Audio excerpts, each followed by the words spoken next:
Dari mama sendiri, iya kecewa sih, cuman kecewanya biasa aja. Kalau bapak saya sampai bilang saya suruh pulang ceritanya. Akhirnya ditawarin, coba katanya ke ini yang depan Padang, yang punya Padang. Akhirnya saya ke tempat Padang, mau makan Padang. Akhirnya alhamdulillah bisa diizinin, walaupun jualannya dari asar sampai malam. Walaupun harganya juga di atas gitu. Nah, terus setelah itu aman nih, tempat aman. Nah, ada yang lebih parah. Hamil satu mau buka, yang jaganya ngeraguin gitu kan. Seakan-akan mau apa ngebatalin. Dia itu bilang di perjanjian kan saya bilang 8 jam freelance. Saya bikinnya itu maksud freelance itu bebas gitu loh. Yang penting 8 jam gitu kan.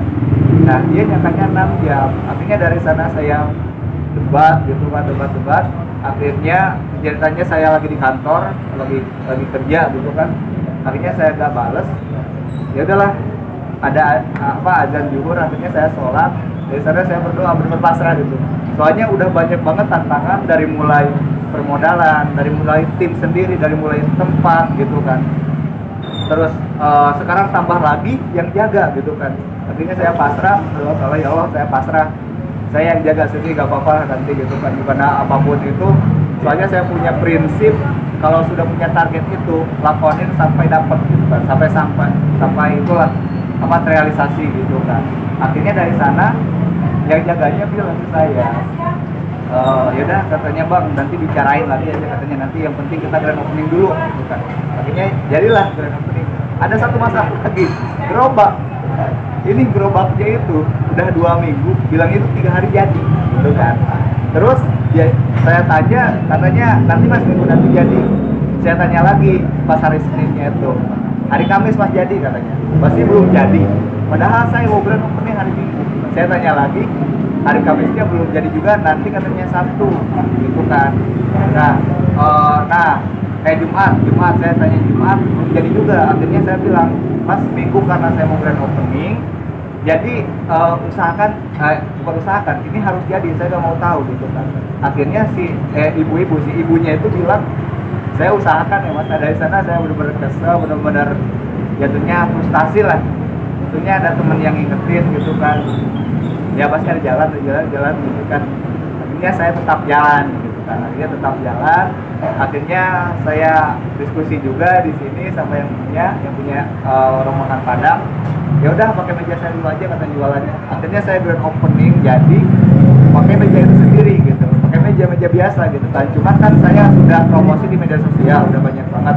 Nah, saya prinsipnya itu gak mau mengecewain konsumen juga kan. Akhirnya buka, alhamdulillah buka hari itu langsung laris manis gitu kan. Nah, mungkin di sini juga saya ada yang menguatkan lah. Gak tahu kenapa sih mas, waktu saya mau buka ini itu banyak banget orang yang nolong saya, dari mulai yang punya tempat, dari mulai teman-teman yang itu jualan di gerobak juga, dari mulai satpam. Saya nggak bisa nebak kok satpam bisa nolong saya gitu dan nyaranin jual ke orang lain, sedangkan di tempat emas itu, yang satpam emas itu nunggu 3 hari, sedangkan saya butuh modal besoknya. Jadi itu sih pengalaman saya yang mungkin yang benar-benar di bawah awal kuliah sama keluar kuliah pas mau bangun usaha, benar-benar jatuh banget. Harapan ke depan untuk usaha ini apa mas? Harapan ke depan untuk usaha ini, saya buka cabang dalam setahun 30, mudah-mudahan minimal. Terus saya menargetkan yang kerjanya itu mahasiswa, karena saya mahasiswa juga, jadi nambah penghasilan freelance gitu. Walaupun nanti mungkin saya dari daerah saya dua sih, dari daerah saya sendiri dan dari kampus gitu kan. Maksudnya tuh kan semakin banyak karyawan, makin banyak juga rezeki. Dan saya targetnya itu, harapan dari usaha sendiri ini bisa makanan tradisional yang mendunia. Kenapa saya bilang mendunia? Soalnya ini berada di Yogyakarta, yang mana pusatnya wisatawan kan, bisa kan gitu, untuk mengenalkan di Indonesia itu ada makanan khas, yaitu mungkin pusatnya Jawa Barat, yaitu Cibai. Jadi rencana kedepannya itu bisa buat frozen juga mas. Jadi misalnya ngirim ke luar kota, ya kalau bisa ke luar negeri juga bisa gitu. Ada keinginan pribadi yang pengen diwujudkan kan? Ada.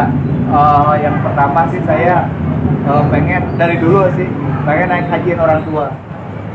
Ada keinginan pengen balik lagi ke Tasik? Sebenarnya kemarin sudah bilang sih ke orang tua, saya ada kemungkinan saya di sini. Cuman kalau pulang tetap pulang. Cuman saya kayaknya cocoknya di sini karena saya udah melihat peluang dari di sini yaitu untuk usaha.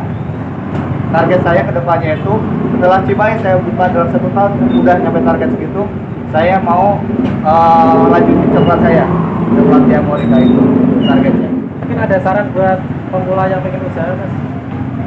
Untuk pemula sih yang pertama tekad yang kuat dulu sih Mas. Tekad yang kuat, terus planningnya mungkin dari planning SDM-nya, planning keuangannya sudah matang gitu strateginya. Terus makanya itu kalau planning satu gagal, ada planning 2 dan ada planning 3 dan ada planning selanjutnya lah gitu. Jadi ada solusi gitu. Takutnya nanti ketika kita kadang ada, ya itu yang pengalaman teman saya itu dia punya uang cuman tekadnya belum ada, masih takut. Jadi ada orang itu yang jiwa karyawan bukan jiwa pengusaha gitu kan, karena takut gagal dan lain-lain. Jadi kalau saya sih mulai dulu aja dan persiapkan gitu. Walaupun kalau sistem mulai aja itu walaupun kecil lakukan aja gitu.